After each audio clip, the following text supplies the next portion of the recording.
March is now over and we had a pretty interesting month of games this month, so it's time to go over all the games I played in the month of March. Hi, I'm Amity, I'm an Australian Twitch streamer, and it is the time for us to go over all the games we played on stream this month and give them a bit of a ranking and talk about them.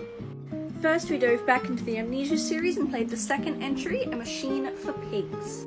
Now this one I know people love to hate on. I also didn't enjoy it that much. I'm actually ranking it the same as The Dark Descent with a 5 out of 10. Now the reason I'm ranking them the same is because I think each of them did something better than each other, but also did something worse than each other.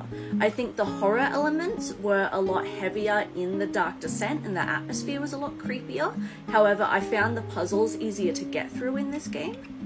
But the thing that brings this down a notch again is the enemies. Now, I just picked the regular difficulty, but even then, I don't know if the enemies can kill you. Please correct me if I'm wrong, but the 2 times I actually got close to dying from an enemy, the first one just despawned the second I left the room, which apparently is scripted because I looked it up, and the second time the enemy touched me, I took no damage and it just disappeared.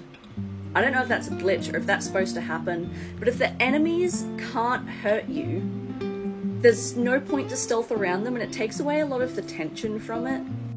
Once again, I also have no idea what the story is about. In this one, the Amnesia games are so hard to follow for me. I also don't read the notes, so maybe that's on me, but whatever. So overall, it's alright. I wouldn't say it's any better or worse necessarily than the first one, but it exists. Next, we went back to Dead Space and played Dead Space 3 again. Now, I know a lot of people really hate this game for a couple reasons. One, it went a lot more action-heavy approach, which I do agree with. The set pieces in this are absolutely insane right from the get-go. There's also a crafting system now where you can modify your weapons, you can buy ammo and health, which I think is fine. I didn't use it a whole lot, but if you don't like it, just don't use it. Simple as that. And at the time of launch, there were a lot of microtransactions, there was a paid DLC, that sort of thing, which people were just starting to dislike around that time, but obviously playing it this far into the future, none of those affected me. Overall, I'm giving this one a 6 out of 10. I did quite enjoy my time with this game. I think stepping back away and looking at it as its own entry, it's still a very fun, action-orientated horror game. The necromorph designs are creepy, this game looks great. However, I do have a couple complaints about it. The first one being the climbing sections. If you've played it, you know exactly what I mean. I despised those with a passion.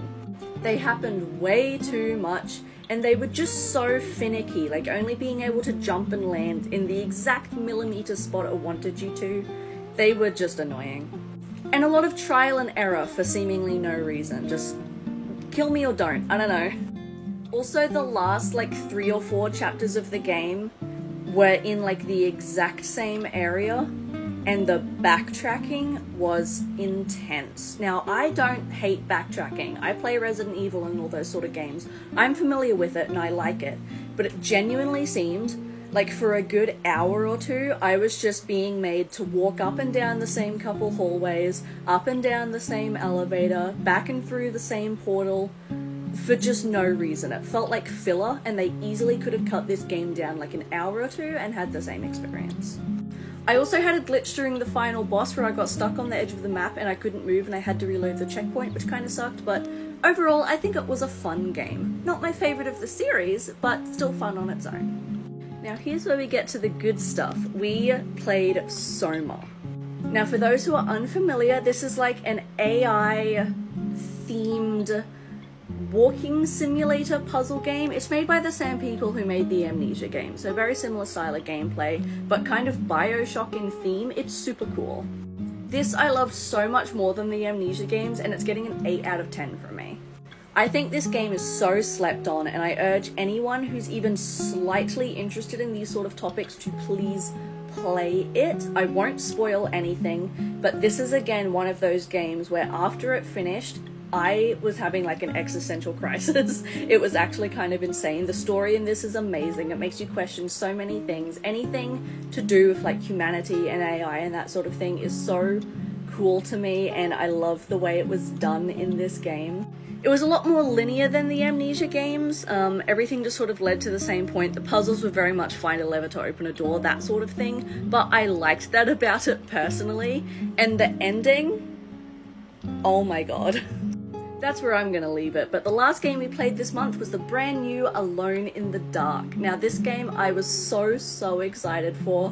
I'd been looking forward to it forever, and it finally released after its like 3rd delay, and I'm gonna be honest, I think it probably should have been delayed another time. This unfortunately gets a 6 out of 10 from me. Now I did play both characters. We did our first playthrough as Emily and our second playthrough as Edward. Now the gameplay and the story I do think is worth playing this game for, especially both characters. I really loved the puzzle structure in this. The gameplay and backtracking was more Resident Evil, but the puzzles felt very Silent Hill, and I really liked that about it. The story of course is confusing as hell, but it's fun, and that's the point of Alone in the Dark. I will say I think between the two characters I preferred Edward's dialogue and cutscenes more to Emily's. However, I think I preferred the gameplay to Emily's a little bit more. So for some context, the characters get some different like cutscenes and dialogues between each other, but the gameplay also differs a little bit as well. Now there's 5 chapters in this game total, and up until chapter 4, the gameplay and puzzles were identical, and that concerned me a little bit, so I was worried it was just going to be the same thing with different dialogue. But once chapter 4 hits, it is completely different. There's new puzzles, there's new environments, you go to different places, and so much as even the final boss battle's different.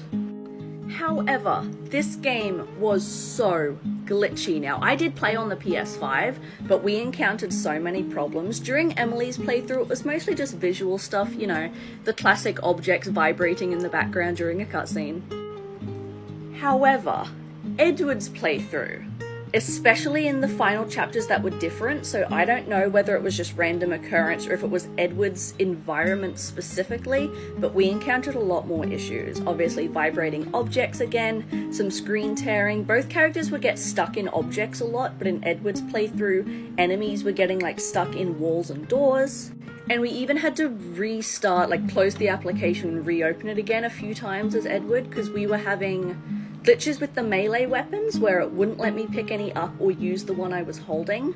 We had some audio issues where instead of music and characters speaking, it was just a phone ringing noise. And just some really strange stuff like that. So as much as I enjoyed this, I do think they probably should have cleaned it up a little bit more, and I'll be honest, I can't recommend this game at its $100 price point. I think if you do want to pick it up, maybe wait for a sale. But that is everything that we played the month of March. Stay tuned to see what happens in April. Goodbye!